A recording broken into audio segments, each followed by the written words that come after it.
அதே மாதிரி வந்து பையத் ரிதுவான் உங்களுக்கு தெரியும். பையத் ரிதுவான்டா என்னது? ரசூல் ஸல்லல்லாஹு அலைஹி வஸல்லம் அவர்கள் வந்து ஒரு உம்ராவுக்கு போகிறாங்க. போகும்போது எது செய்கிறாங்கன்னு கேட்டால், ஒரு இடத்துல தங்கி உஸ்மான் அவங்களோட மருமகனை ஊருக்குள்ளே அனுப்பி வைக்கிறாங்க. இந்த மாதிரி வந்திருக்கிறோம், பேச்சுவார்த்தை நடத்திட்டு வான்னு அனுப்புகிறாங்க. அனுப்பின உஸ்மான் ரலியல்லாஹு அன்ஹு வரல, லேட்டாவது வரல.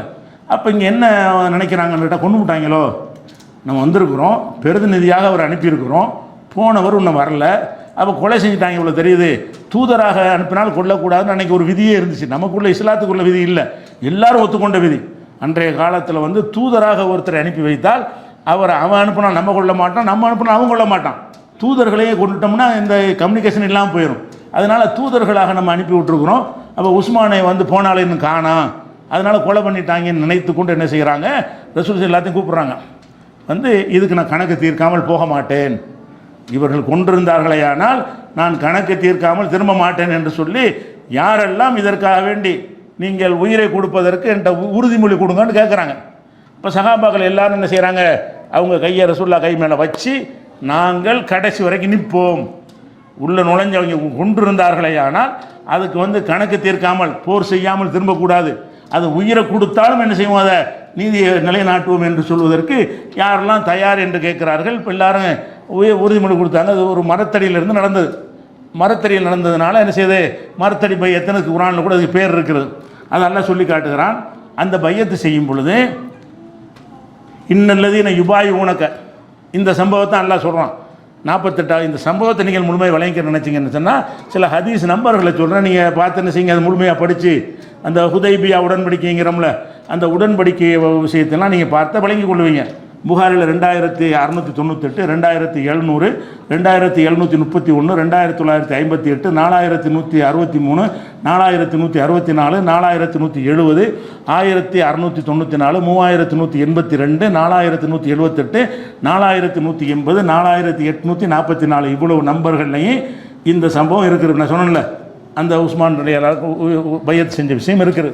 இதை பற்றி அல்லாஹ் வந்து குர்ஆனில் வந்து 48வது அத்தியாயத்தில் 10வது வசனத்தில் சொல்கிறான், இன்னல்லதீன யுபாயி ஊனக்க, நபியே உன்னிடத்தில் பையத்து செய்கிறார்கள்ல, உசுரை கொடுப்போம் என்று, அவர்கள் இன்னமா யுபாயி ஊனல்லாஹ், அவங்க அல்லாட்டு தான் பையத் செஞ்சார்கள்ங்கிறான்.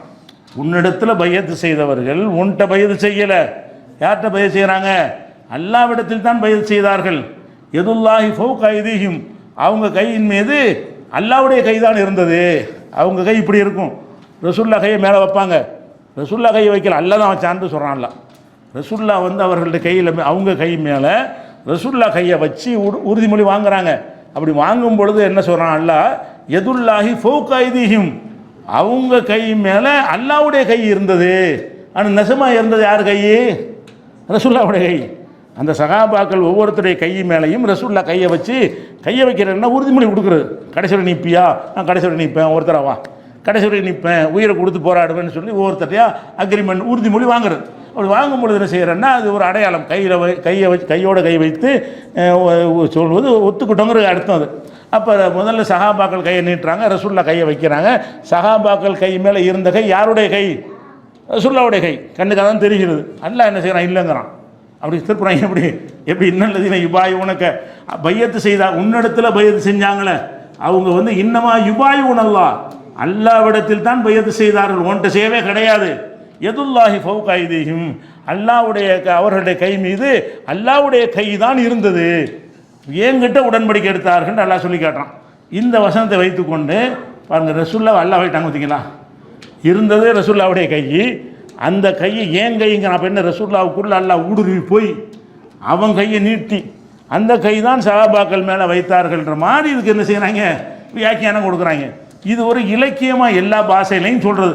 இவர் நம்முடைய வலது கைன்னு ஒரு ஆளை சொல்லுவோம், வலது கை ஆவார் அவர். ஒரு ஆளை பற்றி என்ன செய்வோம், இவர் தான் நம்ம வலது கை, அவர் எப்படி வலது கை ஆவார், வலது கை மாதிரி எனக்கு முக்கியமாக இருப்பார்னு அர்த்தம். இந்த மாதிரியான ஒரு வாசகம் தான் இது. இது அந்த சஹாபாக்கள் எல்லாம் உறுதிமொழி கொடுத்தாங்களே, எதுக்காக கொடுத்தாங்க, முகமது இப்படி அப்துல்லாவுடைய மகன் முகமது என்பதற்காக கொடுத்தாங்க இல்லை, அல்லாவுடைய தூதருங்கிறது தான் கொடுத்தாங்க. அவங்க அல்லாவுடைய தூதராக இல்லாமல் இருந்தால் கொடுத்துருப்பாங்களா, இந்த உறுதிமொழியை உயிரையும் கொடுப்போன்னு வந்தாங்களே, எதுக்காக வந்தாங்க, முகமது அல்லாவுடைய தூதராக இல்லாமல் வேறு அப்துல்லாவுடைய மகனாக வாழ்ந்துட்டு போயிருந்தான்னு வைங்க, அவருக்கு பின்னாடி போய் இந்த உறுதிமொழியை கொடுத்துருப்பாங்களா, கொடுக்க மாட்டாங்க. அல்லாவின் தூதர் ஒரு தூதர்கிட்ட செய்கிற உடன்படிக்கை யார்கிட்ட செய்கிற உடன்படிக்கை? ஒரு தூதர்கிட்ட உடன்படிக்கை செஞ்சால் அதுக்கு என்ன அர்த்தம்? தூதரை அனுப்புனான்னு அவன்கிட்ட செய்கிற உடன்படிக்கை தான். இப்போ அமெரிக்காவிலேருந்து இந்தியாவுக்கு ஒருத்தர் தூதர் அனுப்புவாங்க. இந்தியாவுடைய பிரதமர் தூதர்கிட்ட பேசி அக்ரிமெண்ட் பண்ணுவார். உண்மையில் வந்து தூதர்கிட்ட பண்ண அக்ரிமெண்ட் இல்லை, அது யார்கிட்ட பண்ண அக்ரிமெண்ட்? அது அந்த ஜோ பைடன்கிட்ட பண்ண அக்ரிமெண்ட் தான் அது. அமெரிக்காவிலேருந்து ஒரு தூதர் அனுப்பி வச்சுட்டாங்கன்னு சொன்னால் அவன் அமெரிக்காவுடைய தூதரை வந்ததுனால தான் இங்கே அக்ரிமெண்ட் பண்ணுறாங்க, இவருக்காக பண்ணவே இல்லை. அப்போ அந்த மாதிரி முகமது வந்து அல்லாவுடைய தூதர், அல்லாவுடைய தூதுத்துவம் நிலைநாட்டுவதற்காக உம்ராவுக்கு உங்களை அழைச்சிக்கிட்டு போகிறார். அந்த பயணத்தில் இப்படி ஒரு பெரிய பிரச்சனை வருகிறது. அதனால் நீங்கள் உயிரை கொடுப்பீங்களா, நியாயத்துக்கு நிற்பீங்களான்னு சொல்லி அக்ரிமெண்ட் கேட்கப்படுகிறது. இந்த இடத்துல வந்து உண்மையில் ரசூலுல்லாஹ்ட்ட பையத்து செஞ்சாலும் அல்லாட்ட தான் செய்கிறாங்க. என்னோட அல்லா விஷயம் இது, தீனுடைய விஷயம். தீனுடைய விஷயத்துக்காக அவங்க ரசூலுல்லாஹ்ட்ட பையத்து செஞ்சாலும் சரிதான். யாரிடத்துல பையத்து செய்கிறாங்க? பையத்துனா உறுதிமொழி. யாரிடத்துல உறுதிமொழி கொடுக்குறார்கள் என்றால் அல்லாட்ட தான் கொடுக்குறாங்க. அல்லாவுடைய தூதர் என்பதற்கு தான் அவங்க கொடுத்தாங்க. அதைத்தான் அல்லாஹ் சொல்கிறான், உம்மிடத்தில் பையத்து செய்தவர்கள், உறுதிமொழி கொடுத்தவர்கள் அல்லாவிடத்தில் தான் உறுதிமொழி கொடுக்கிறார்கள் என்று சொல்லிவிட்டு வெளிப்படையாக பார்த்தா உங்கள் கை வந்து ரசூலுல்லாஹ் கை உங்கள் மேலே இருக்கலாம், உங்கள் கை மேலே நிஜமாக என் கை தான் இருந்துச்சு நல்லா சொல்கிறான். அதுக்கு என்ன அர்த்தம்? அவர் கையை என் கை போல் ஆக்கி கொள்கிறேன். உங்கள் கை மீது நானே என் கையை வச்சு உறுதிமொழி எடுத்தால் எப்படி நீங்கள் பேணி நடப்பீர்களோ அப்படி நடக்கணும்னு அர்த்தம். அதுக்கு முகமதுகிட்ட உறுதிமொழி கொடுத்தோம்னு நீங்கள் நினச்சிட்டு இருந்துடாதீங்க. ஏன்ட்ட கொடுத்துருக்குறீங்க, அவர்கிட்ட கொடுத்த உடன்படிக்கை நான் எப்படி எடுத்துக்கொண்டேன்? என் கையை வச்சு உடன்படிக்கை எடுத்ததாக நான் எடுத்துக்கொண்டேன். மீறக்கூடாது, அப்படி சொல்கிறாங்களா ஹுமன் நக்கச. இதுக்கு பின்னாடி யாராவது மீறினார்களே ஆனால் பைன்னமா என் குசலா நப்சிகி, அவன் தனக்குத்தானே மீறி கொள்கிறான். அது மீறக்கூடாதுன்னு எச்சரிக்கிறான். மீறக்கூடாதுன்னு தான் இதை சொல்கிறான்ல. நீ என்னமோ முகமதுகிட்ட உடன்படிக்கிறது என்ன செய்கிறாத, ஏன்ட்டு எடுத்திருக்கிற, நான் என் கையை தான் வச்சுருக்கிறேன், அவர் கை உனக்கு இருக்கலாம், அவர் கை என் கையாக நினைக்கிறேன் அப்படிங்கிற ஒரு அர்த்தத்தில் சொன்ன விஷயத்தை ரசூலுல்லாஹ்வுடைய கையை அல்லாவுடைய கைங்கிறாங்க. ரசூலுல்லாஹ்வுடைய கை அல்லாவுடைய கை, அல்லாஹ் வந்து உள்ளே ஊடுருவிட்டான், ரசூலுல்லாஹ்வுக்குள்ளே வந்து விட்டான்னு அர்த்தம் இல்லை. நம்மளே என்ன செய்வோம்னு கேட்டால் நம்ம ஒரு ஆள் அனுப்பி வசூல் பண்ணிட்டு சொல்லுவோம். கடையில் மேனேஜர் இருப்பார், கொடுத்த கடனை வசூல் பண்ணி சொல்லுவோம். அவர்கிட்ட கொடுத்தா என்கிட்ட கொடுத்த மாதிரிமோ. அதுக்கு என்ன அர்த்தம்? அவர் நான் ஒன்றா, அவர் என்கிட்ட ஒன்றா தந்துடுவார்னு அர்த்தம்.